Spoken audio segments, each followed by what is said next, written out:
Alright, YouTubers, here is Chapter 2 and Chapter 3 of Meeting Two Monsters. And in case you're curious about why I'm uploading 2 chapters, it's not only because I didn't upload last Saturday like I said I would, but I'm going out of town Wednesday or Thursday this week, and there's no guarantee I'll be able to upload another chapter. So, here's chapters 2 and 3. Sure, the both of you could not only defend yourselves, but also work together. I can't guarantee I'll be with you to protect you both. And then he bowed. Welcome to the Underrealm. I'll show you around so you don't get lost. And be warned, not everything is as it seems. And he set off, and me and Jeff ran to keep up. We looked around the dreary, dark place we would soon call home. It was quiet here. As we walked along the dark streets, Jeff stopped and bent over an old box. I looked inside and saw a black and red puppy. Jeff picked him up and noticed the dog was smiling. "Hey, boy, I'll call you Smile." We walked in the street corner to hear a voice hiss.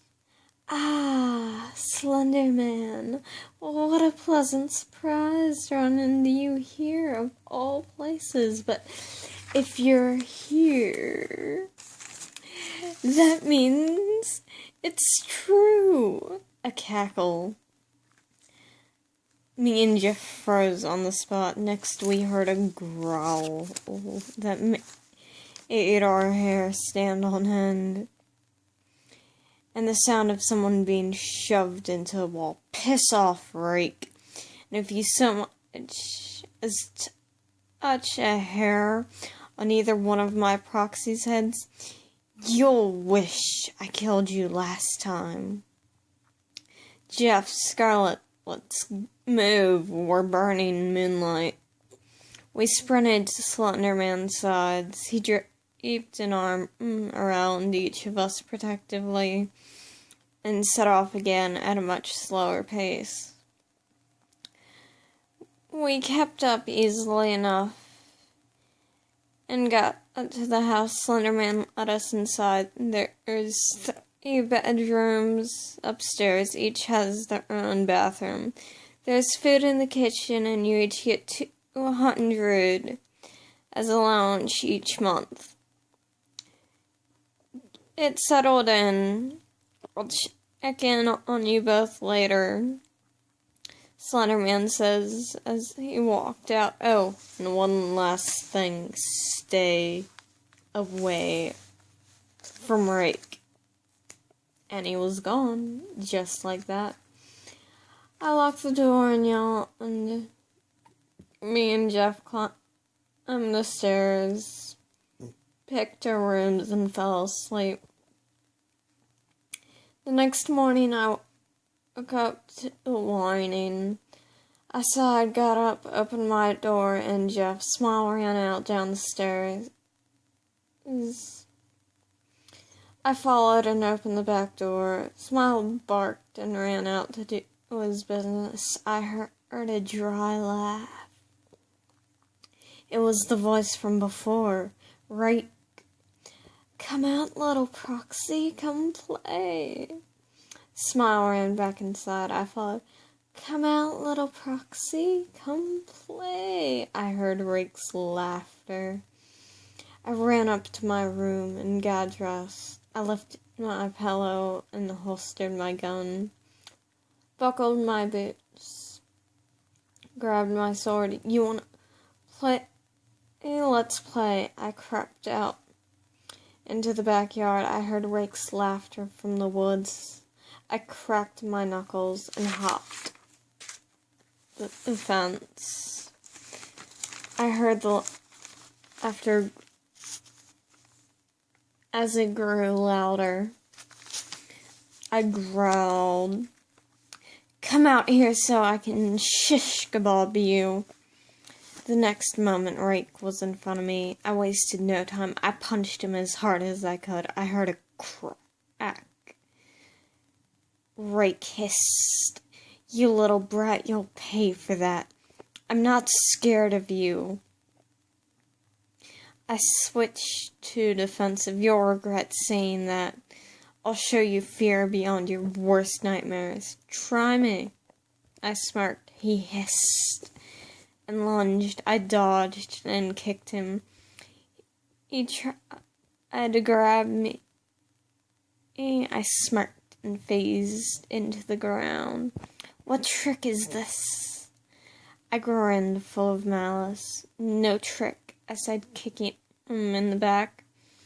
He hissed and spun, scratching my cheek. That I'll teach you. My claws are poisoned. And vanished. I sighed and walked back into the house. I crept up to my room. In my bathroom, I did my best to clean the scratch mark and put a Band-Aid on it. It was early morning. I changed again and fell asleep. I woke around noon to find a note from Jeff. I took Smile for a walk, be back around 1. I got something to eat and sat on the couch. I started to feel drowsy, but I got the feeling that said stay awake. My eyes got heavy. I couldn't stay awake. My eyes drooped. I saw Slenderman out of the corner of my eye. I felt numb. I fell off the couch. Slenderman caught me. He saw the Band-Aid and tore it off. He growled as he saw the scratch. I thought I told you to stay away from Rake.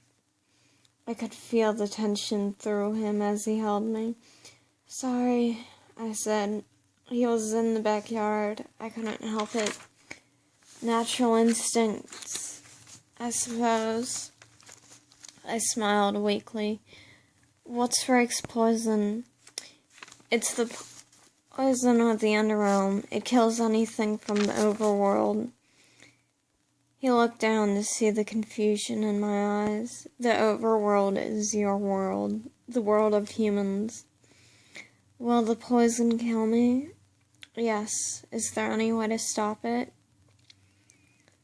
If someone who's lived here in Underrealm for over 200 years kisses whoever got poisoned, it will lose its effects. Luckily, I fit the bill.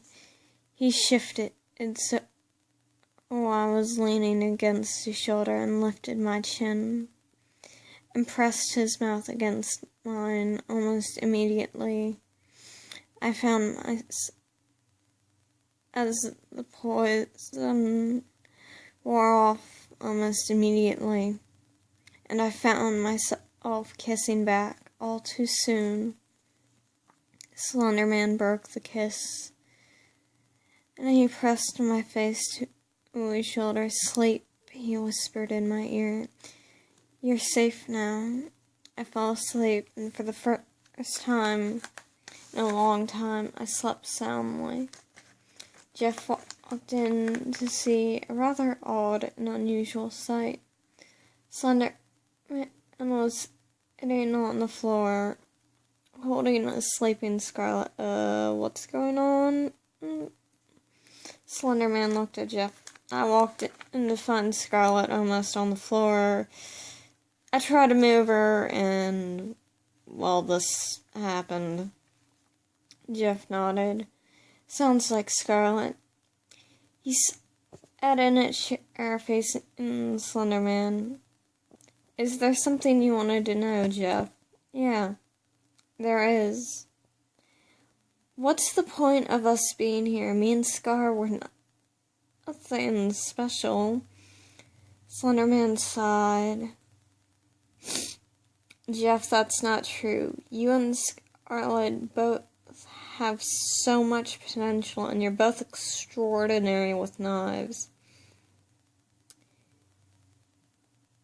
And above that, you're both fiercely loyal. My objective is to make you both stronger than you are already.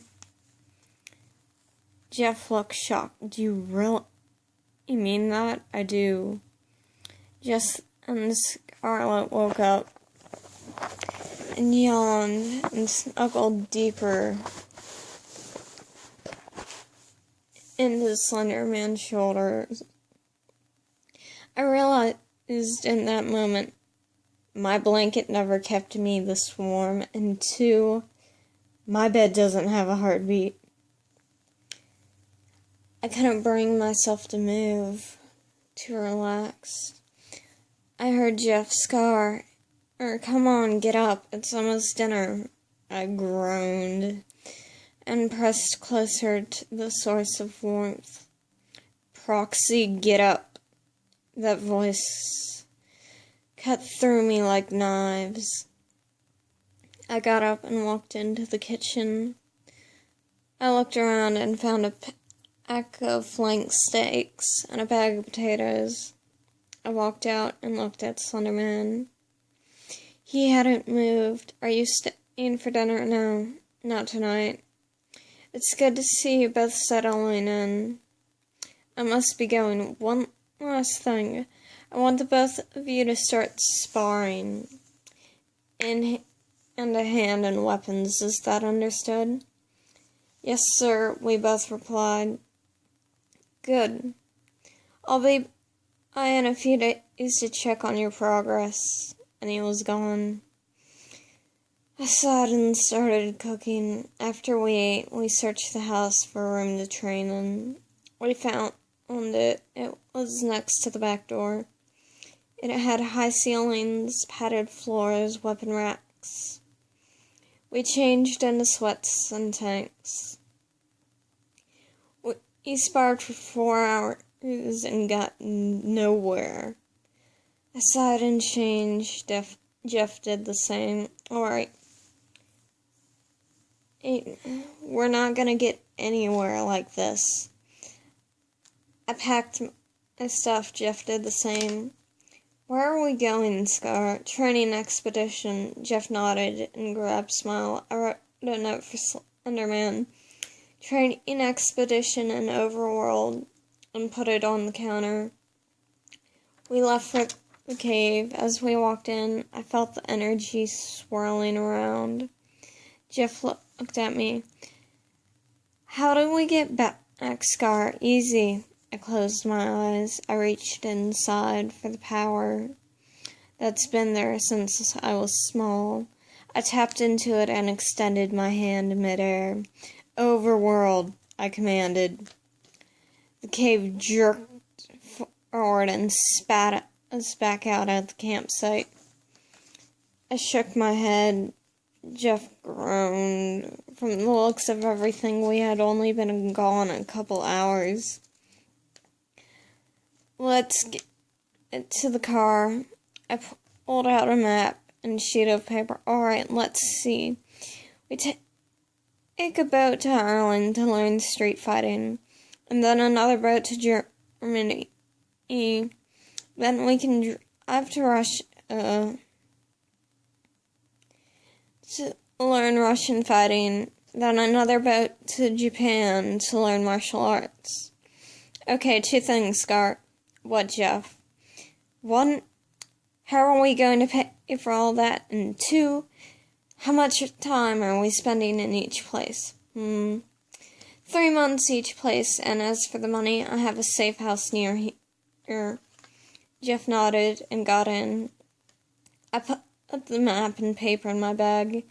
I got in and started the engine and drove to the safe house. It looked exactly the same as the last time I saw it. I walked in, grabbed the money, walked out, and put the money in the back.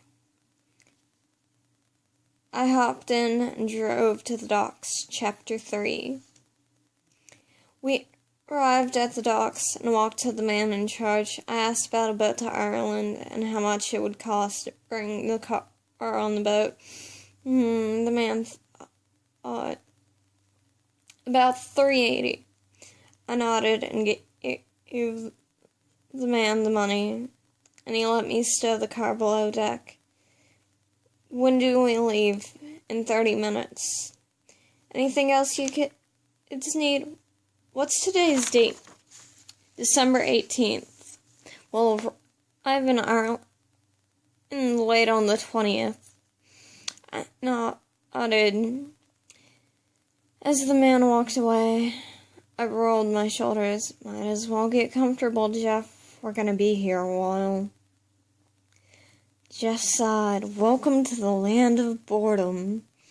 I laughed. We felt the boat leave. I smiled faintly and climbed up to the railing to look over the water. The wind played with my hair that came untied. I saw it and gathered my hair was getting too long. It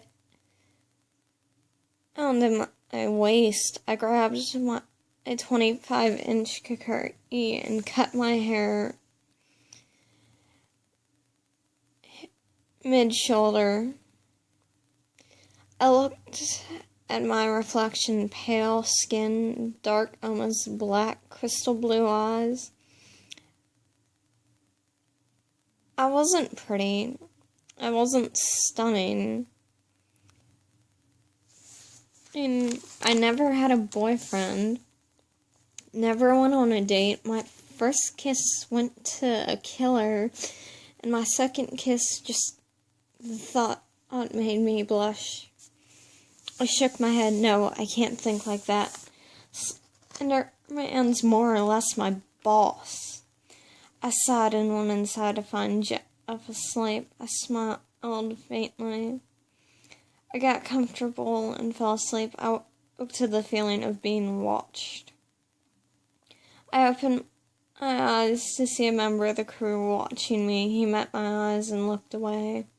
The boss told me to bring these down for you and your friend, he said, nodding to tray with 2 bowls. Thanks, I said. What's the date? The 19th. I nodded and ate my bowl. Jeff, wake up, food. Jeff woke up and ate his bowl. The crew member got the bowls and left. Jeff saw my hair and sighed. Really, Scar? I smiled meekly. Sit down.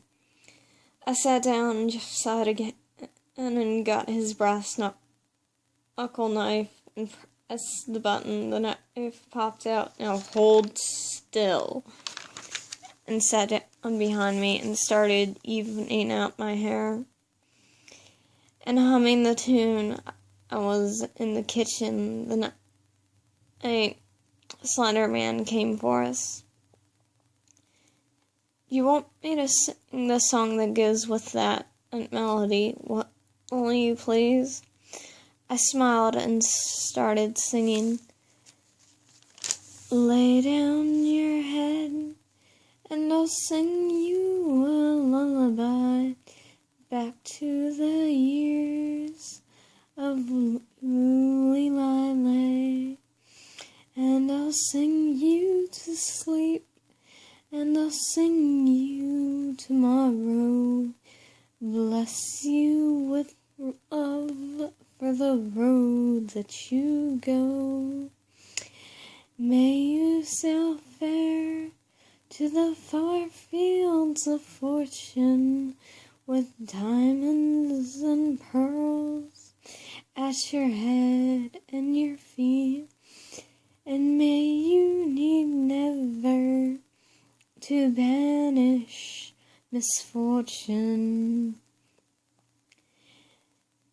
May you find kindness in all that you meet.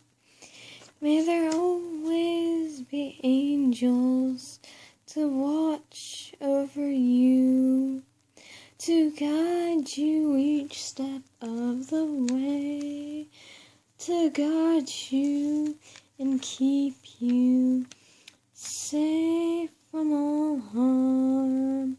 Lily, Lily. I felt Jeff finish my hair. I can't believe you've never had a boyfriend. I should slit all their throats for not noticing you. I laughed. Jeff, it's alright. I don't mind the fact I've never had a boyfriend. But no buts, Jeff. I'm happy with how my life is. I have you and Slenderman and a place to call home. He nodded. You're too good for those dumb fuckers anyway. I laughed. Let's get some sleep. Jeff nodded. Night, Scar. Night, Jeff. We fell asleep.